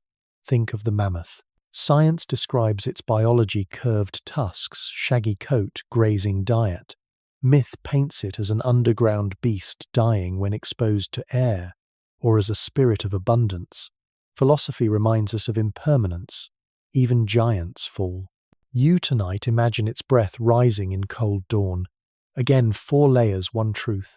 The weave is not about choosing which is right. It is about holding them together, letting them enrich each other. Science without myth is dry. Myth without science is untethered. Philosophy without either is vague. Together they form wholeness. Pause once more. In and out. Feel how holding many truths at once can be soothing, not confusing. And what does this synthesis mean for us? It means that the Ice Age is not only past, it is present. Its glaciers carved our rivers. Its survivors walk among us as reindeer, wolves, dogs. Its humans are our ancestors, their DNA in our cells, their resilience in our instincts. Its myths linger in our stories, its philosophies echo in our reflections. We live in the exhale of its breath. The tapestry also carries a lesson for how we see our own age. Today we face changes, climate shifts, extinctions, uncertainties. Science gives us data. Myth offers stories. Philosophy asks meaning. Together they can help us endure, just as they helped Ice Age people. The past is not gone.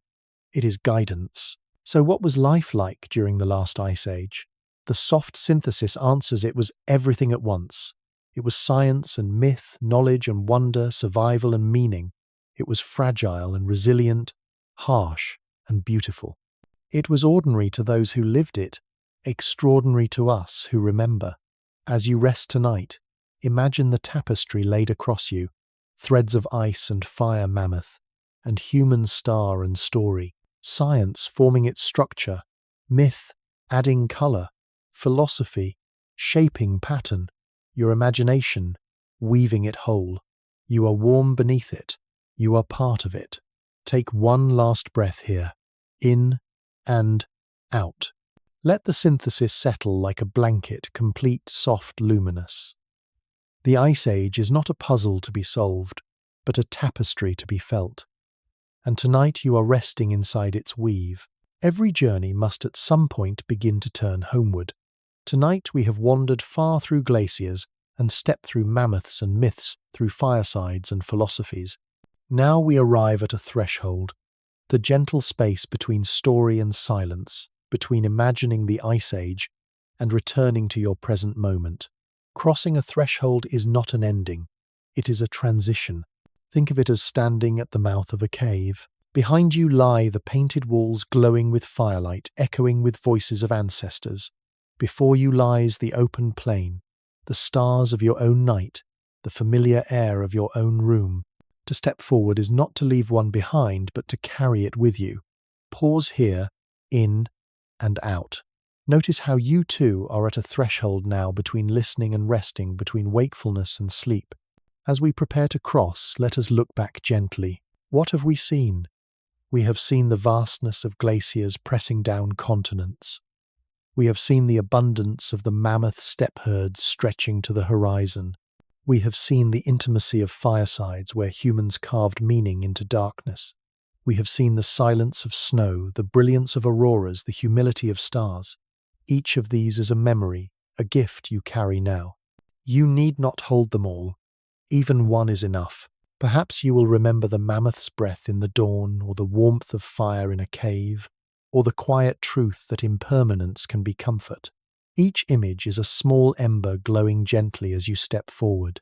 The threshold also invites gratitude.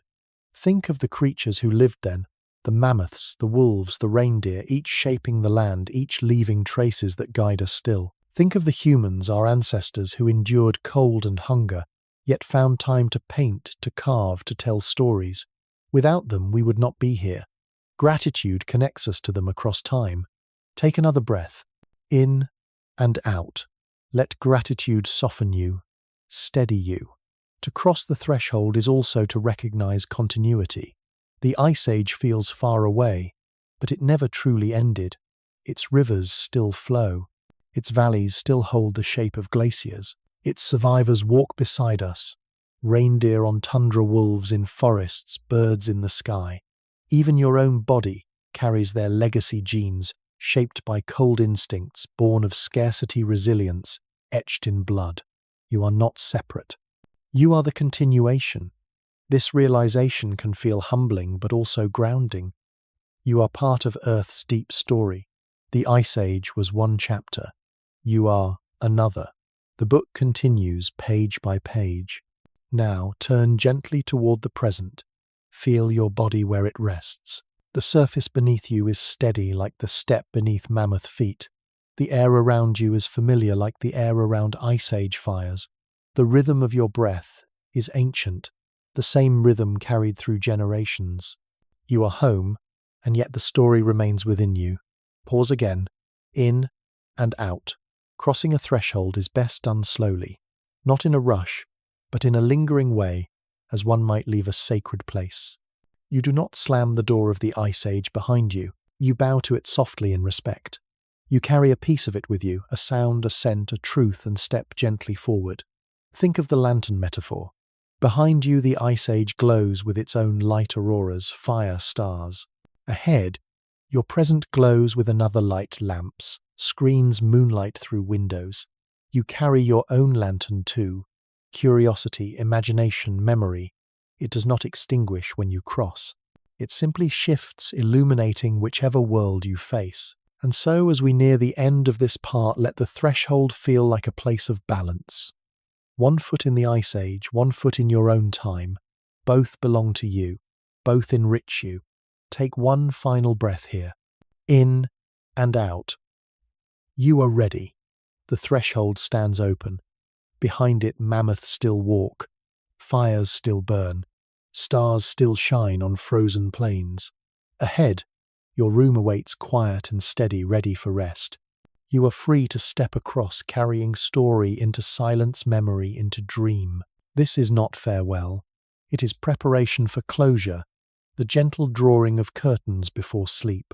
The ice age remains patient, waiting for you to return whenever you wish. For now you cross softly into your own night. At the beginning of our journey, we asked a simple yet vast question. What was life like on Earth during the last ice age?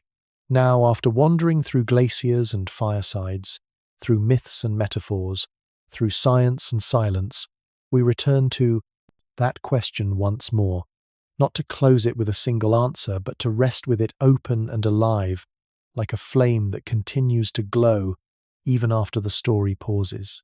Pause here, in and out. Feel the question settle gently in your chest. Science gave us one set of answers. Life was colder, harsher. Glaciers stretched across continents, sea levels fell, ecosystems shifted. Mammoths grazed on frozen steppes, reindeer migrated with seasons, humans hunted and gathered carved tools, painted caves. These facts are real steady, carved into bones and ice. But myth gave us another set of answers. Life was filled with spirits. Mammoths were not only prey but beings of power. The northern lights were ancestors dancing. Cave walls were not only surfaces but gateways to another world. These truths were carried not in numbers but in stories whispered in caves, painted in ochre, remembered in ritual. Philosophy added yet another layer. Life was fragile, impermanent, yet full of meaning. The Ice Age reminded humans of humility, that even giants fall, that even glaciers retreat, that every age ends. And yet it also reminded them of resilience, that meaning can be made in hardship, that fire can turn darkness into belonging, that community can turn fragility into strength. And then personal reflection brought the question close. Life was cold air in lungs, just as you have felt. Life was firelight, just as you have seen. Life was hunger eased by food, just as you have known. In these simple sensory bridges, the Ice Age is no longer distant. It lingers here in your breath, your memories, your body. So what was life like? It was all of these at once. Scientific, mythic, philosophical, personal. To reduce it to one would be to lose its richness. To hold them together is to glimpse wholeness. Take another breath, in and out. Notice how the question itself has softened, not a riddle demanding solution, but a companion inviting reflection. Perhaps this is the deepest truth.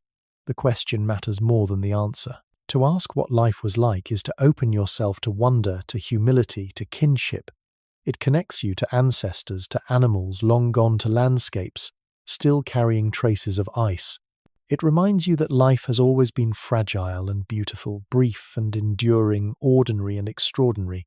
And maybe you feel it now. The Ice Age is not gone. Its rivers still flow, its valleys still hold glacial scars, its survivors still walk among us. Even its humans live on in us, in you. To ask about them is to ask about yourself. What does it mean to live, to endure, to create meaning in the face of impermanence? The Ice Age is simply one mirror for that timeless question. Pause again, in and out. Let the thought ease you. When you wake tomorrow, you may see the world differently. A bird on a branch may remind you of its Ice Age ancestors. A snowfall may remind you of glaciers. A fire in a fireplace may echo those ancient flames. Even silence may feel like continuity, not emptiness. This is the gift of the central question. It transforms the ordinary into connection. So we return not with closure, but with openness. Life during the last ice age was many things. Cold and harsh, yes, but also warm with fire, bright with stars, alive with herds, resonant with story. It was not only survival, it was also meaning, and perhaps that is enough. To know that even in the hardest conditions humans made beauty, to know that even in impermanence life thrived, to know that we too belong to that same earth, still breathing, still unfolding. Take one last deep breath, in and out. Hold the question softly. What was life like during the last ice age? Let it remain open, a gentle echo, a lantern in the dark. The story pauses here, but the question continues, ready to walk with you into dream, into tomorrow, into every moment. You wonder what it means to be alive. As our journey through the last ice age begins to quiet, there is one more step to take, not into glaciers or myths, but into reflection. Because every story, no matter how vast, is only alive when it is carried forward. And carrying it forward is something you can do gently in your own way. Take a breath, in and out. Let the rhythm steady you. Think back to the images that linger most strongly. Was it the mammoths moving through dawn, breath rising in clouds? Was it the glow of firelight on cave walls, shadows dancing with painted bison and horses? Was it the silence of snow at night or the green shimmer of auroras overhead? Whatever. It was hold it for a moment. This image is your connection, your personal thread in the tapestry of the Ice Age. Reflection is simple. It is not about memorizing facts, but about noticing what resonates. For some, the science matters most, the way glaciers carved valleys and shaped continents. For others, the myth matters, the way ancestors saw spirits in animals and lights in the sky. For others still, it is the philosophy, the reminder of impermanence, resilience, community. And for you perhaps it is something quieter, the sound of wind, the warmth of fire, the patience of herds. Pause here. In and out. Let reflection soften, not sharpen. Now comes the invitation. If this journey has given you calm or sparked wonder, or simply kept you company in the stillness of night, you might consider leaving a trace, a like, a subscription. Perhaps a comment sharing which moment felt most vivid to you. This is not obligation. It is not a task. It is an offering, a footprint in snow, a handprint on a cave wall, a signal for those who come after. Imagine it this way. In the Ice Age, people left marks on stone paintings, carvings, symbols. They could not know who would see them, but they left them anyway, gifts across time. Your simple act tonight, clicking like, subscribing, commenting, is the same gesture. A small mark saying, I was here, this mattered to me. And someone else wandering restless may see it and feel less alone. Take another breath, in and out. Notice how gentle that feels. No pressure, only possibility. Reflection can also ripple outward. Perhaps tomorrow you will share the story with a friend. Did you know the Great Lakes were carved by glaciers? Or perhaps you will simply step outside, feel the cold air and think of mammoths. Perhaps you will notice firelight more tenderly or stars more humbly. In each of these acts, the Ice Age lives on not as distant history, but as part of your own story. And here is another invitation to reflect not only on the Ice Age, but on your own age. Just as our ancestors lived without knowing what came next, so do we. Their Ice Age was there now. Our present is ours. Their survival depended on fire, story, and community. Perhaps ours does too, in different forms. Reflection helps us see continuity, reminding us that we are not separate, but part of the same long flow. Pause again. In and out. Feel how reflection is not weight, but release. So here is the gentle call to action. If this story brought you calm, leave a small trace. Like, subscribe, comment. Share your reflection, however brief. It will not vanish. It will linger like footprints across snow, guiding others toward warmth. And beyond the screen, let reflection move through your own life. Notice the small things: rain on windows, silence of night, warmth of fire, glow of stars. These are Ice Age echoes, still present, still alive. Carry them with gratitude. As you prepare for rest, hold softly the truth that reflection itself is part of survival. Our ancestors reflected through myth, through art, through ritual. You reflect through thought, through memory, through simple noticing. Both are acts of being human. Both carry life forward. Take one last deep breath, in and out. Let gratitude fill you for the Ice Age creatures, for the ancestors who endured, for yourself, for taking time to listen, to wonder, to reflect. The story quiets now, but the reflection continues. You carry it gently into dream, into tomorrow, into the ongoing story of Earth. Every journey, even one that stretches across glaciers and millennia, must find a place to rest. Tonight we have walked together through the last Ice Age, through mammoth steppes, firelit caves, painted walls, myths and metaphors, science and silence. Now the story folds softly like a fur blanket drawn over weary shoulders. But endings in this series are never truly endings. They are thresholds, quiet invitations to wonder where the next path might lead. Pause here, in and out. Feel yourself on that threshold, half in the Ice Age, half in your own present. When the Ice Age ended, the Earth changed. Glaciers retreated, rivers swelled, forests spread northward. Species vanished. Mammoths, saber-toothed cats, giant sloths. Others endured, adapting to warmer climates. And humans stepped forward, carrying fire, art and memory into a new world. The end of the Ice Age was not only an ending, it was a beginning. And so the gentle teaser for our next journey lies here. What came after? Imagine standing at the edge of melting ice 12,000 years ago. The ground beneath you, once pressed flat by glaciers, now softens into grass. Streams run faster, fed by meltwater. Birds return their calls, filling the air. Where once herds of mammoths grazed, smaller animals wander: deer, boar, wild cattle.